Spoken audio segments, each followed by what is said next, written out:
midterm elections, there are a lot of celebrities out there campaigning for Democratic candidates all over the country.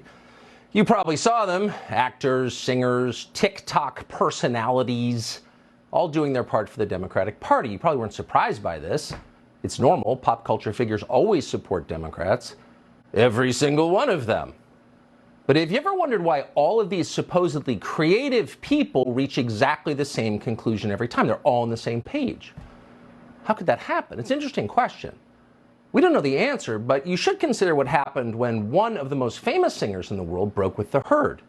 On November 19th, 2016, a week and a half after Donald Trump won the presidential election, Kanye West, now known as Ye, held a concert in Sacramento.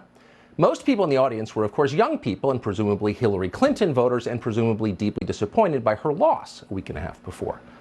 So in the middle of the show, West stopped performing and started talking about politics. Google lied to you, he said, by suggesting to its users that Hillary was going to win. Quote, Facebook lied to you. I'm not here to massage you with a fake truth telling you that Hillary's going to win over and over and over. You were lied to by Google. You were lied to by Mark Zuckerberg. Middle America, West continued, showed you how they felt. Well, at this point, some of the audience began to boo, but West kept going. He complimented Donald Trump repeatedly. At one point, he used the phrase, "Make America Great Again." It was, to put it mildly, not the kind of thing you normally hear at a rap concert. And then, 2 days later, Kanye West was in the hospital. Well, at the house of his family's exercise trainer, a man called Harley Pasternak, West apparently suffered some kind of mental break. Pasternak called an ambulance to pick him up. West was taken away, and then he was sedated with at least 7 different psychiatric medications, including benzodiazepines, lithium, sleeping pills, and olanzapine. News reports suggested that West had experienced a profound psychiatric episode. He'd gone completely off the deep end. He'd gone crazy, and they've been saying that ever since. West, over time, though, told a very different story. In his telling, after what he'd said on stage in Sacramento, Harley Pasternak was trying to shut him up. Pasternak, he said, was not simply a trainer, but instead an agent of ideological control. Pasternak's job was to keep West from straying from the script, and he's willing to use powerful drugs to do it. That's what he said. But very few people took that claim seriously. In fact, it was exactly the kind of thing a crazy person would say. My trainer drugged me into submission. He's trying to make me into a zombie. Right. Sure he did. Have another olanzapine shot, Kanye. You look tired. So that's where the story stood until the other day. Nobody believed Kanye West.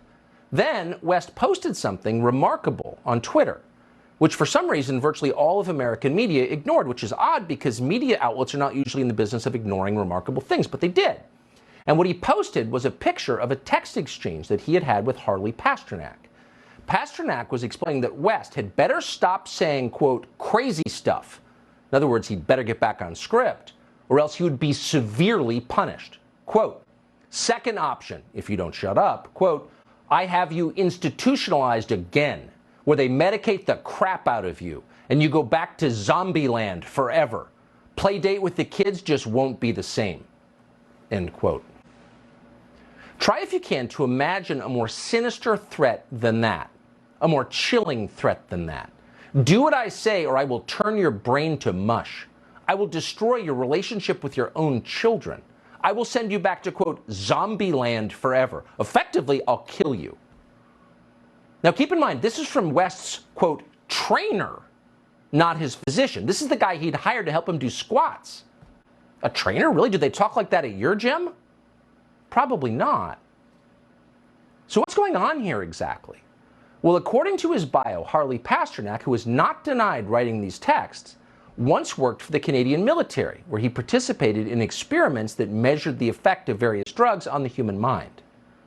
Is that training relevant to this story? We don't know. We do know that based on this text exchange, which again, Harley Pasternak has not said is untrue or fake, on the basis of that, law enforcement agencies definitely ought to be looking very closely at Harley Pasternak, who, by the way, apparently has dozens of other celebrity clients, some of whom seem to be out there campaigning. Based on these texts, this looks like a crime. Why is no one investigating it?